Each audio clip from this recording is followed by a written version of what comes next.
नमस्कार बच्चों, मैं आपका द इंग्लिश गुरु शिवा गणेश। और आज हम समझेंगे कि ग्रामर क्या है, लेटर्स क्या है, vowels, consonants, Capitals and small letters, साथ में alphabets, word, sentence, paragraph and language.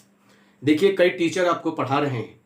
I am a retired Indian naval soldier, कवि हूँ, गायक हूँ, पत्रकार हूँ और एज ए इंग्लिश टीचर मुझे 20 से 21 साल का तजुर्बा है।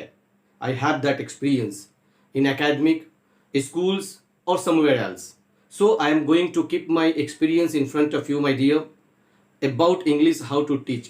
And systematically we say, chapter wise I'll teach you grammar and speaking English also.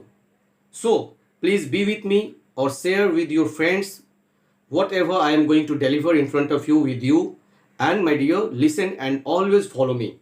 If you want to learn a good English with good pronunciation, आजकल मैंने देखा है कि कई ऐसे टीचर भी हैं जिनके प्रोनाउंसिएशन अच्छे न होते हुए भी लाखों, मिलियंस, बिलियंस में सब्सक्राइबर्स एंड फॉलोअर्स हैं।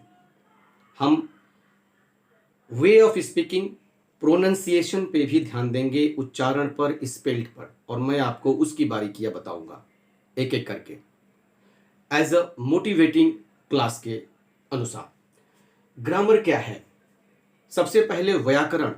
व्याकरण क्या होता है? जैसे किसी बिल्डिंग के पिलर्स हैं, किसी मैथमेटिक्स के रूल्स एंड रेगुलेशंस, फॉर्मूले हैं। किसी खेल के मैदान में जब हम जाते हैं और यदि गोलकीपर ना हो, गोल पोस्ट ना हो, तो फुटबॉल में मज़ा नहीं आएगा, कोई कंपटीशन नहीं होगा। ठीक उसी तरह क्रिकेट में सर्टेन रूल्स ना हो, wide balls, no balls and everything, तो उसका मज़ा किरकिरा हो जाएगा। आपको पटना जाना हो तो पटना का टिकट खरीदते हो, ना कि बॉम्बे का। आपको ट्रेन पकड़नी हो तो बस स्टॉप पे नहीं जाते।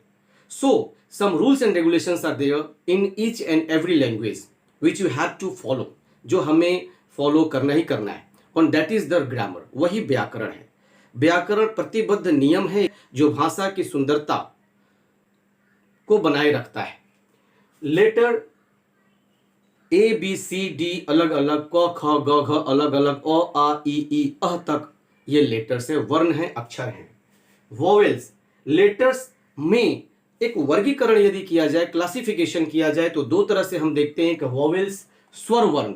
स्वर वर्ण, हिंदी का स्वर वर्ण होता है अ से लेकर अह तक, और इंग्लिश का होता है ए ई आई ओ यू। और ये कॉन्सोनेंट, व्यंजन वर्ण। व्यंजन वर्ण क्या होते हैं? B C D F G H J K L M N P Q R S T V W X Y Z. ये 21 लेटर्स एट दियर वर्ण है। स्वर वर्ण को स्वर वर्ण क्यों कहते हैं? क्योंकि ये व्यंजन वर्ण पर डिपेंडेंट नहीं है, मगर व्यंजन वर्ण स्वर वर्ण पर डिपेंडेंट है, कोरिलेटेड है। जब हम बी बोलते हैं तो उसके प्रोनाउंसिएशन में ई आता है। सो व्यंजन वर्ण स्वर वर्ण से बना है, ये सेकेंड है, वो प्राइमरी है। जैसे mother father is the primary relation, but नाना नानी, मामा मामी, दादा दादी, ये सब सेकेंड रिलेशन है। ठीक उसी तरह उसको दो भागों में, capital letters and small letters में हम लोगों ने पढ़ा है, सीखा है और सीखेंगे। फिर अल्फाबेट्स क्या है? ए टू जेड को वर्णमाला कहते हैं, वर्णों की माला। फूल एक होता है, फूलों की माला में गूंथा जाता है। ठीक ए टू जेड, अ से लेके अह तक, क से लेके ज्ञ तक, यदि पूरी की बात हो तो ये अल्फाबेट्स है। वर्ड क्या है? शब्द। जब दो वर्ण या अक्षर या दो से अधिक अक्षर जब एक साथ जुड़े और एक कुछ मतलब निकलता हो, तो उसको हम लोग कहते हैं, जैसे मैंने कहा ओ और फिर कहा जी, इसका कोई मतलब नहीं निकलता तो ये एक वर्ड नहीं है, लेकिन जी ओ एक वर्ड है, क्योंकि गो का कुछ मतलब निकलता है।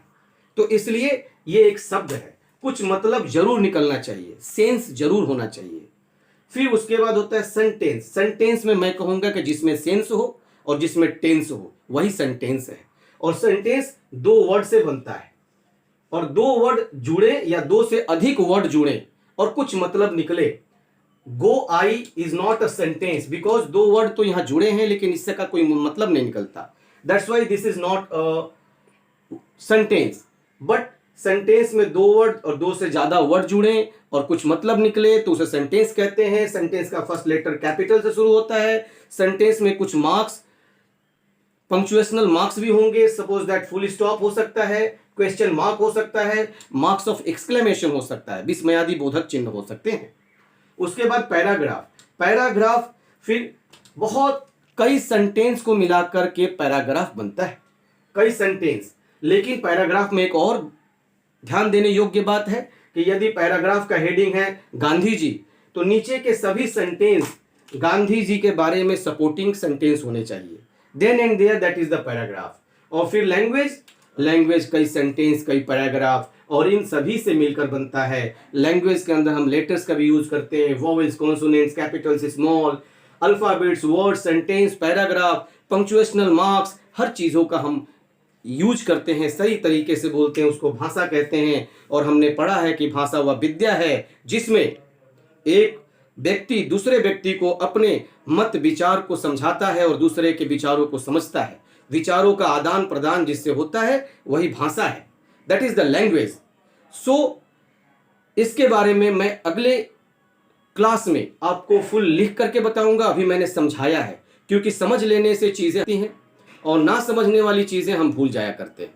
सो वीडियोस यदि अच्छी लगी हो इसे सब्सक्राइब कीजिए, अपने दोस्तों तक शेयर कीजिए और मेरे साथ बने रहिए। मैं आपका Shiva Ganesh, the English Guru.